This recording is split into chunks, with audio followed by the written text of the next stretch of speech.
imposter syndrome, and story creep. You need to pay attention to this episode because this is a new idea for me, and I really think it's going to make a lot of difference for you in this episode of Leading Leaders. Stay tuned.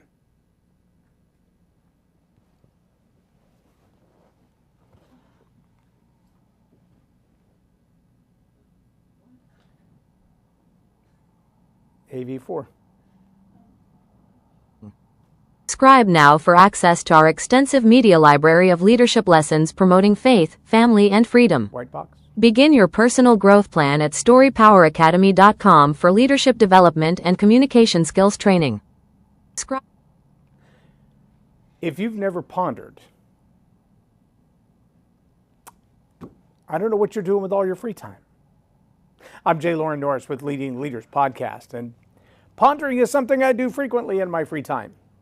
I really don't have a lot of free time because I spend a lot of it pondering. But I was in the middle of a conversation the other day and I realized I had done something that is not good for your business, whatever level you're at.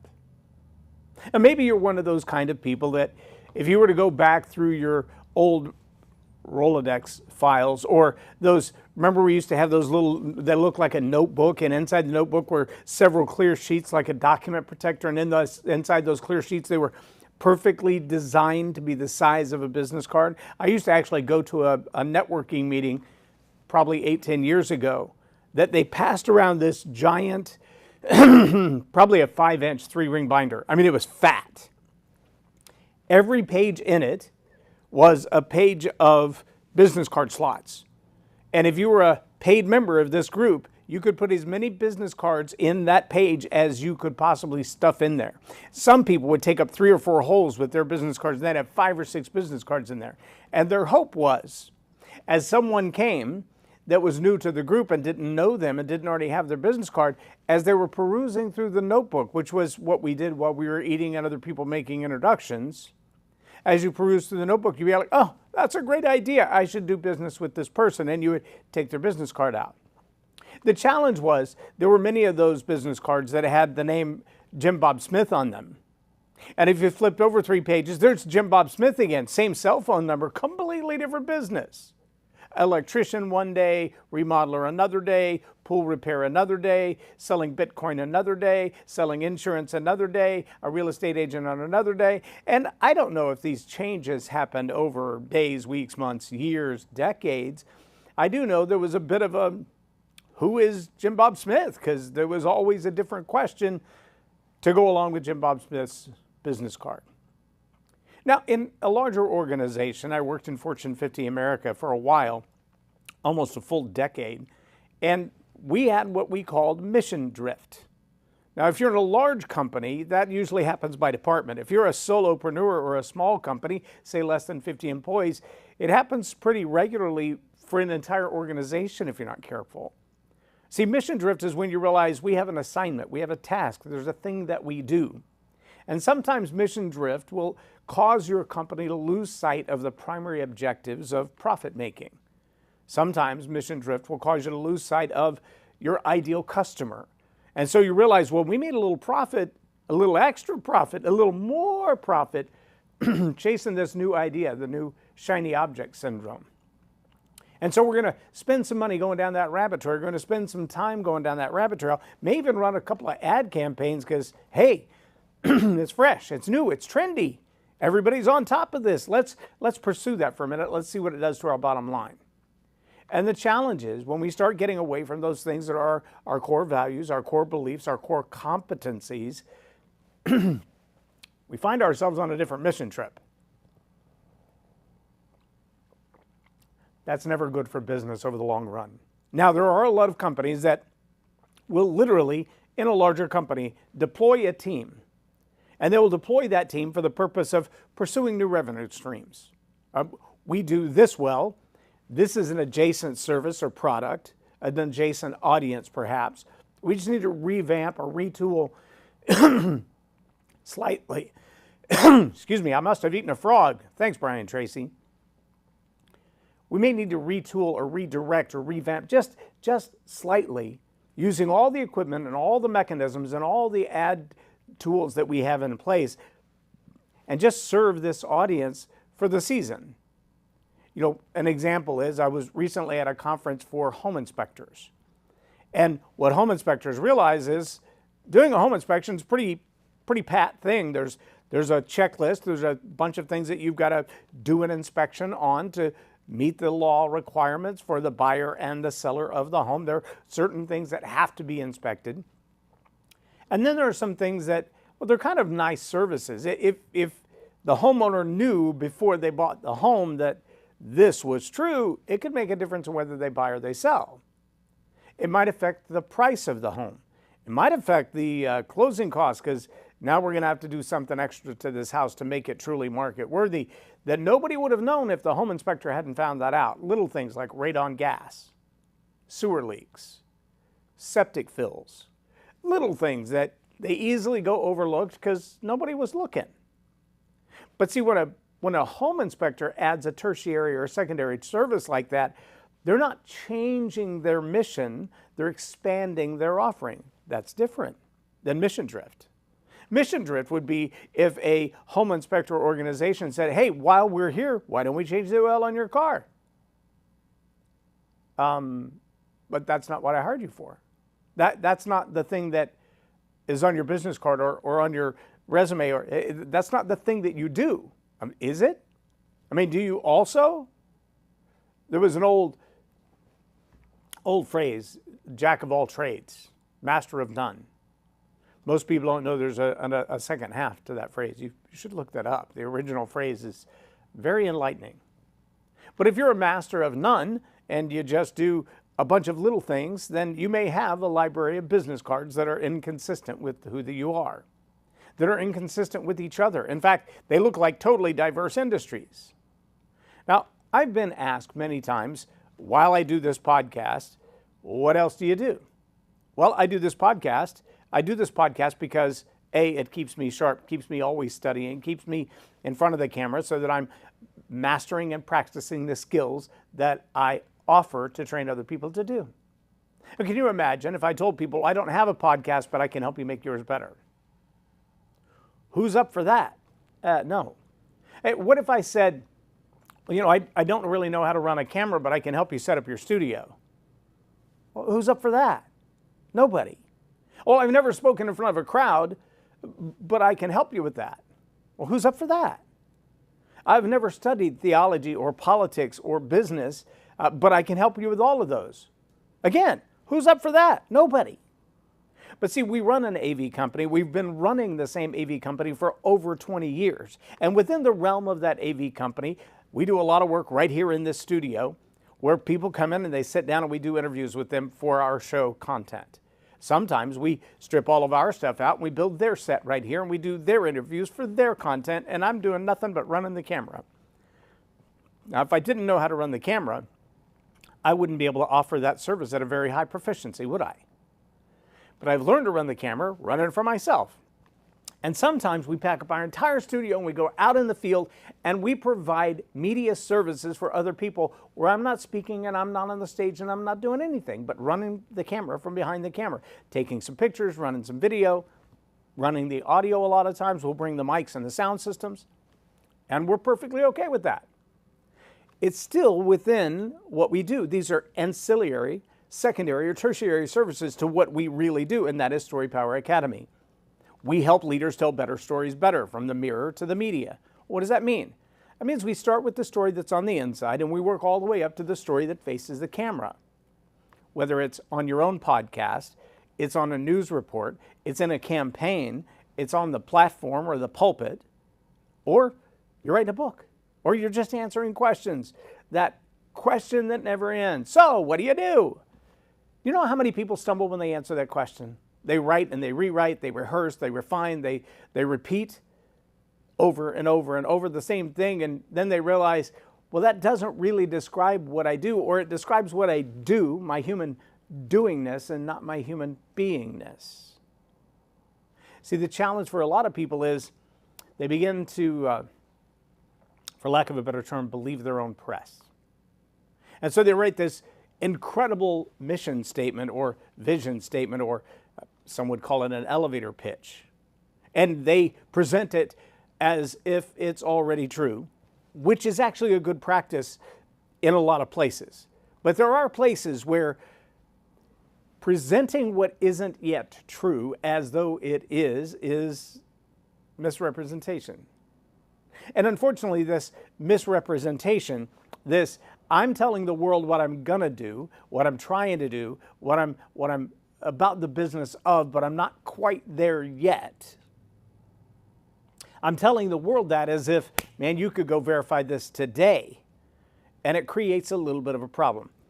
See, that little bit of a problem is what many people know as imposter syndrome. Well, what is an imposter? An imposter is someone who's pretending to be someone they're not. And the challenge for a lot of people is they find themselves in their business 2, 3, 5 years down the road. They've actually successfully accomplished what they set out to do. And so they're still telling people what the end game is, what the high-level goal is, what the 10-year goal is, and they're only 5 years in. And there's a gap between what I plan to do and what I've already done. A gap between what I've accomplished and what I'm seeking to accomplish. What I've already been doing with history and testimonials versus my big, hairy, audacious goal. And that gap is an internal conflict called imposter syndrome. If you found yourself as a leader, a business owner, a communicator, struggling with, this is what I tell people I do, but I sleep at night kind of restlessly because I haven't actually done what I told people I do. I mean, I want to build an empire that looks like, great. What have you built so far? I mean, it's great to have a vision. In fact, you must have a vision or you're not going to go anywhere. You've got to have a mission or you're not going to go anywhere. But to describe that mission as has been when it's not is what leads to imposter syndrome. Now, here's the other challenge. That story creep that I talked about. If I said, I'm going to build a media empire, well, your definition of empire and my definition of empire may be completely different. You may be thinking, I don't know, Sony Studios. You may be thinking Disney. That's a media empire. You might be thinking, I'm trying to think of his name, the African-American who dresses as a woman on a regular basis. I'll think of his name in a minute. He has made quite a, Tyler Perry. Tyler Perry has made quite a media empire. The first directed film, the first couple that he went with, the big movie houses went, no, that's not going to work. Matias, no, that's a really bad idea. And now he's a billionaire with his own media companies, his own production studios that are 25,000 times the size of mine. We're only 1,500 square feet in this little studio. His is almost 1,000,000 square feet. It's enormous. All right, so when was he actually running a media empire? Was it when he was 1,500 square feet and 4 podcast shows on the networks? Or was it when he reached 1,000,000 square feet? Was it when he broke the first $1 million year or when he broke the first $100 million year? Was it when the first movie made it to the box office and broke box office records? When was his endeavor an actual media empire? See, it's easy for somebody who's never even turned on a camera, never sat in front of a camera, never done, this is episode 1,750 of this show. In addition to that, there are over 300 interviews that I've conducted as well on different shows for different networks, for different seasons. Can I say I have a media empire? Well, it just depends on the standards that you're looking for. I don't have 20 million Joe Rogan-like downloads, but I do have a lot of people who've watched the episodes and watched the shows over the years, and they're still out there on the networks. They haven't been taken down. The content quality is improving every year. So is that a media empire? Well, it's hard to say, isn't it? Because that part is subjective. But if I changed that and said, I'm a media mogul, now all of a sudden there's well, you don't have millions of dollars. You don't have hundreds of movie scores that have been, accepted by the public. You haven't done that yet. So that might be a bit of a stretch. But if I said, I'm just an AV company, well, there's some truth to that. We still do AV type events. We still do community events. Some of them, I'm running the sound, running the video, running the lights, and speaking on stage all at the same time. My team is doing the back office. I'm doing the front of the house. I still run AV for churches and concerts and revivals. I'm glad to do that kind of stuff. It keeps me in the wheelhouse. It keeps this equipment that we purchased being paid for. But if I meet someone and they say, so what do you do? There's at least 5 legitimate answers to that question. I do one-on-one coaching for people who want to improve their communication skills. I do one-on-one coaching in the realm of leadership where people are struggling with identity, or what's the next step, or how do I bring my team around, or how do I get buy-in, or how do I raise funds for my nonprofit. I do one-on-one coaching for that as well. I do group coaching and training. We have our own Story Power Academy. It's an online academy for leadership and communication skills. And we still run an AV company where if all you want me to do is sit in the back of the room dressed in all black so I'm hiding in the room and nobody knows I'm there, and bring my cameras and bring my lights and bring my mics and bring my sound system and run the music, we're glad to do that as well. See, none of those are a conflict of the business that we run.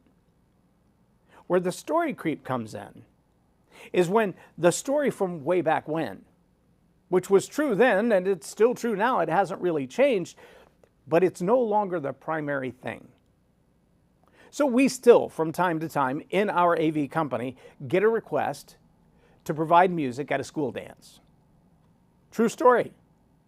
We've got some on the books. They're coming up. We also still get requests to do weddings. I love doing weddings. And one of the reasons is I'm not really a wedding DJ as much as I'm a wedding master of ceremonies. I love doing masters of ceremonies. I'm not a hype guy. I'm not the guy who's going to be running around in the middle of the floor swinging my jacket and screaming and yelling and trying to get the crowd up. I'm the guy who builds a relationship with a group so that everybody feels like they're involved, not just the ones that want to play full out at the highest level every moment, but everybody feels involved. That's the way I MC. Now, is that an identity crisis? No. I'm just as much an MC when I'm delivering a keynote as I am when I'm at a wedding. And what I mean by that is my job is to connect me, the host of the event, and the audience together for a purpose. At a wedding, that purpose is different than at a keynote. It's different than at a training. It's different than at a group training or at a one-on-one coaching. But all of the tools and assets are still the same. Here's where the story creep comes in. This happened to me earlier this week. I was asked by a longtime friend in business and ministry to put together a little gathering around lunch to help push forward a political movement. It was Prop 10 in Texas. If you know what that is, you know, and if you don't, it doesn't matter.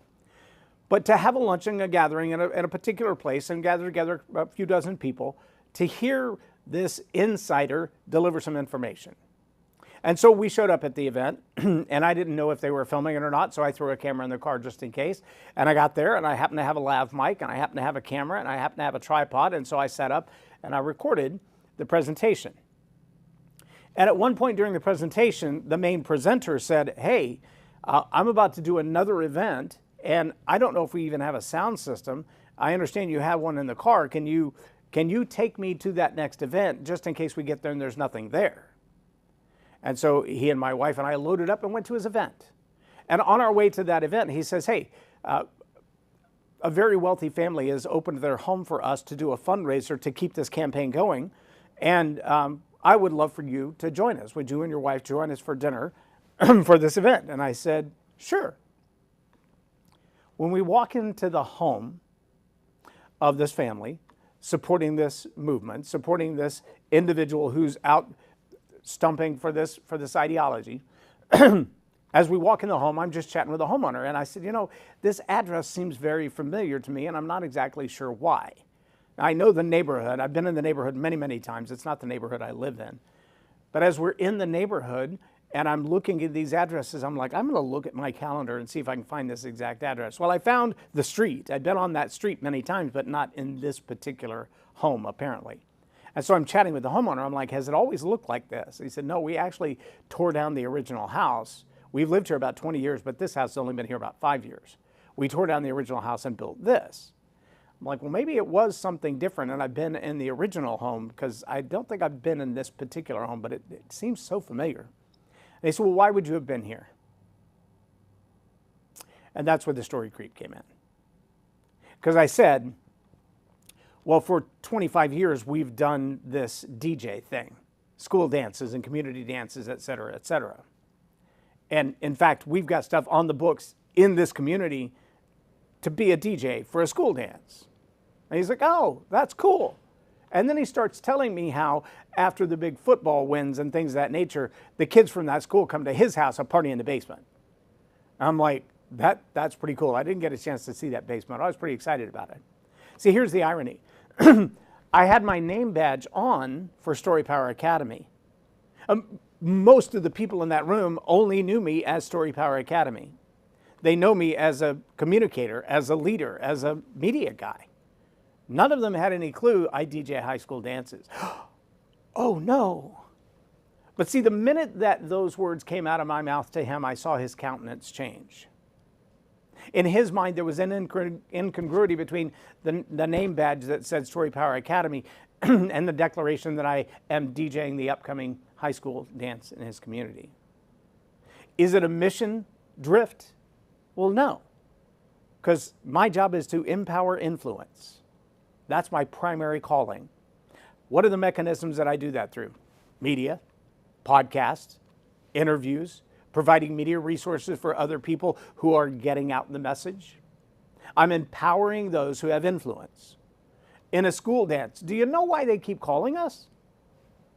Because we're those old school DJs who know how to play the music the kids love to dance to without corrupting their minds with inappropriate lyrics. I could tell you there are schools that when they run the roster of the next upcoming season and they call the company that we contract for, the first thing they ask is it that guy and his son? Because if it's them, I don't even have to worry about the playlist. I'm good to go. I've listened to him stand on the platform at South Fork Ranch and instruct his people, all his volunteers and all of his chaperones, this is how we're going to handle tonight, and if you see this and you see this, and then turn around and see my son and I and go, oh, never mind. Your job is going to be a whole lot easier tonight. Enjoy the event. Because I know these DJs and I know what they're going to play, and I know we're not going to have those kind of problems on the dance floor because he will stop it and move on to the next thing. Well, yeah, for 25 years, that's what we've done. For 25 years, that's why we've continued to maintain the kind of reputation that we have in community events, church events, family events, big events where there's very little consistency in the kind of people that are there. And we can entertain them all and have a good time with them. Why? Because I spend so much time studying the stories of other people. Now, story creep is when all of a sudden one of those business cards from 10 years ago comes back. That expertise has nothing to do with what you're doing now. I used to be a real estate agent. Now I'm a master of NLP. Well, you probably used some of that when you were in real estate, but if what you're doing now is practicing NLP and training people on how to change their minds, then your real estate license probably doesn't have a whole lot of impact on that. The converse was true, but it's not true now. And if you're not careful, that story creep, that you'll creep back into the things that you used to say all the time. Why? Because you repeated them, you refined them, you rehearsed them. Those stories are still deep inside you. And for a season of your life, they defined you. And if you're not careful, you won't cut those tethers and move forward. You'll stay tethered to your past. You'll become more of a human doing than a human being, rather than evolving into the next season of your life and moving up that scale from, I'm a guy with a camera. What is that guy's Nick something, I can't remember his name, who did all the media stuff out in Minnesota. Nobody knew the guy's name 6 months ago. And now he's got 200 million downloads. He's got some videos with a billion views. Why? Because he just did what he did well. One camera and a couple of people following him around, and he made an enormous global impact. So is he a pundit? Is he a journalist? Is he a media guy? Is he a YouTuber? Because that's what people like to categorize him and just call him a YouTuber. But he's a commentator, and he's been invited on a lot of big media shows. Is he more of a media guy than I am a media guy? I got 10 years in this. I've got a whole studio full of equipment. I don't have the kind of exposure he has. No, we have a different purpose. We both use media as a vehicle, but we have a different purpose. There's no mission drift there. There's no confusion there. There's no competition there. But see, the challenge for a lot of people, especially as they're rising up, is they set their sights on that goal and they think if I say it long enough, loud enough, it becomes true. Yes, it does. Where that gap comes in is when you say it and you don't yet believe it. Here's my recommendation to you. If the story that you're telling, whether it's your elevator pitch or it's that guy that's looking at you in the mirror, if the story you're telling is inconsistent with where you are now, just understand that you both have the right to shoot for the future vision and future cast what will be. And you have the right to take complete credit for the successes you've had so far. When people say to me, well, I don't see your schedule on your website to figure out the 52 upcoming events that you have so that I can come and be a part of them, I say, no, I typically don't publish that. Unless it's at the request of the people that I'm speaking for and they're like, hey, help us promote the event, then I do. Sometimes I'll even make it the banner on my multiple social media pages. Sometimes I'll run their flyers right on my social media pages or even send it out on an email and I'd say, hey, it's a public event. You can get a ticket. Come join us. But generally speaking, my speaking schedule is not on there. If you want to hear me on a regular basis, Leading Leaders Podcast is the best place to do that because I do this almost every day. Yesterday we were in the ER for 5 hours, so I didn't get a chance to do that. That's another story. Follow my timeline, you'll know what I'm talking about. But if you want to hear me speak, this is a place to hear me speak. I do know people, on the other hand, that have a list of all their speaking engagements coming up. And on average, there'll be 3 to 5 people in the room. Oh, they're still going to tout it. They're still going to talk about it. Look, why don't you talk about the things you've accomplished that are noteworthy? Yes, shoot for the aspirations. Tell the world what your vision is and where you're going. But also take credit for the things that you've actually done of substance. And then all of a sudden, this mission drift will begin to vanish and you'll find yourself moored strongly to the things that you believe, your core values and your core competencies. You'll also find that if you are capable and competent at the thing that you tell the world you do, the evidence will be there that you've done it. And if you continue to promote that, those successes become testimonials. Those testimonials become opportunity. Those opportunities become the next big picture. And you'll find that gap closes really quick. And as that gap closes, imposter syndrome is out the window. The story creep is still going to follow you around. The story creep is still going to try to insert itself, and the story of your past life is going to come in. Now, I can tell you at that event where the homeowner alone thought DJ and everybody else saw Story Power Academy, communicator, working with these politicians. That's what I do. That's a good client base for me. Those are people I want to serve. They pay a whole lot more than DJing. One person in the room saw me as a DJ. Until his sound system didn't work right. And he had feedback. And the tone was off. And everybody in the room sounded like a screaming angel and not like a human talking.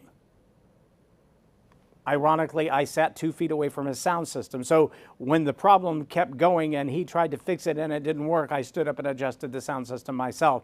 And many people were thankful because their hearing aids stopped screeching. In fact, his wife stopped me later and she's like, thank you for helping my husband with the sound system. His own sound system wasn't playing nice. I get it. I deal with them all the time. But I also have 25 years experience, well, almost 50 years experience playing with the sound systems. I've been doing it since I was in middle school. I got a lot of experience in it. Why would I not contribute that? Does it change my identity? No. Does it change the way they see me in their eyes? Maybe, but probably not. On the other hand, letting that story creep in, I DJ all the high school dances in this community, changes the framework of how I expect them to see me and the purpose that they might call me for. That can easily be mission drift if you're not careful. So watch out for the story creep. Don't accidentally fall back into an elevator pitch from 3 to 5 years ago that doesn't serve you well, doesn't serve your customer going forward. Identify your core competencies, your core values, and your core customers, and serve them well. And as you continue to do that, you'll have a track record of success that will eventually catch up with your vision. And the closer they get to each other, the less imposter syndrome will exist. That's my story, and I'm sticking to it. I'm J Loren Norris with Leading Leaders Podcast for Tell It Like It Is TV. Have a blessed day. There is a retreat coming up that I want you to know about. It's called the Story Power Academy Retreat. This Story Power Retreat is about focusing on your communication skills, taking them to the next level.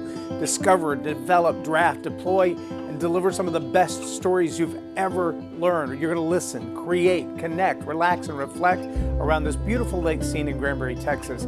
It's a chance to rejuvenate and refresh and start over with some of the best training you can possibly imagine around storytelling, leadership, and communication. Join us, get away, and relax. Subscribe now for access to our extensive media library of leadership lessons promoting faith, family, and freedom. Begin your personal growth plan at storypoweracademy.com for leadership development and